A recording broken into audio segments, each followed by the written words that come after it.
The updated analysis on African American economic output is pretty fascinating, wouldn't you say?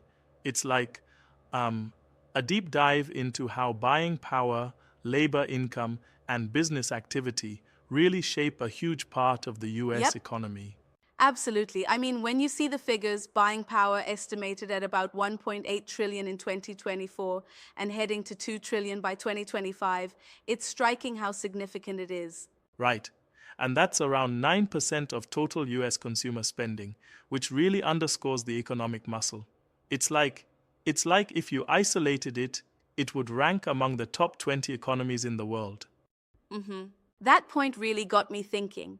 But while that impressive growth from roughly $458 billion in 1990 to over $2 trillion projected in 2025 is amazing, it also brings to mind the disparities that are still present. Exactly. Even with that growth, we're looking at significant structural and income disparities. For instance, the median African American household income is around $54,000 compared to the overall US median of $70,000. Yeah.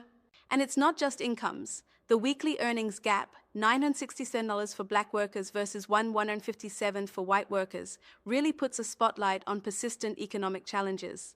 True. And then there's the unemployment rate, where in January 2024 it was about 5.3% for black Americans compared to 3.4% for white Americans. It's like progress is happening, but we still have a long way to go in achieving economic parity.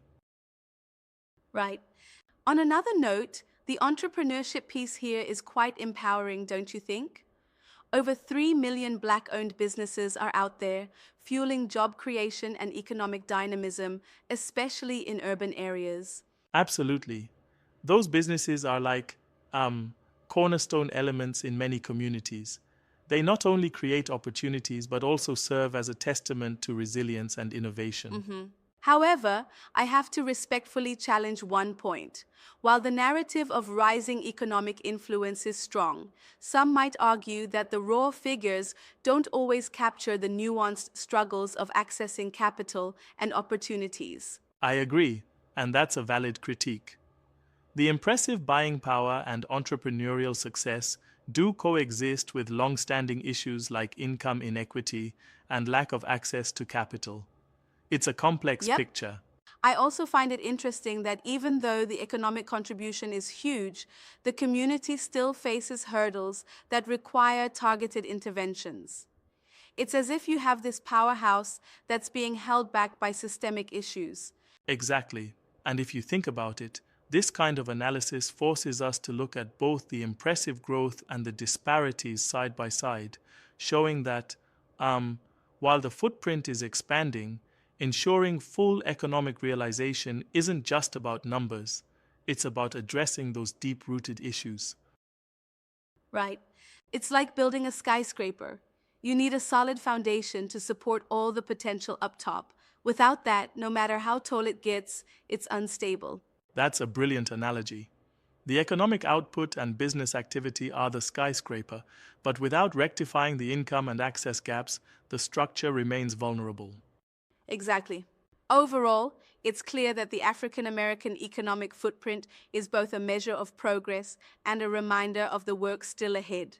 Yeah, and it calls for policies and practices that not only celebrate growth but actively work to bridge those persistent gaps.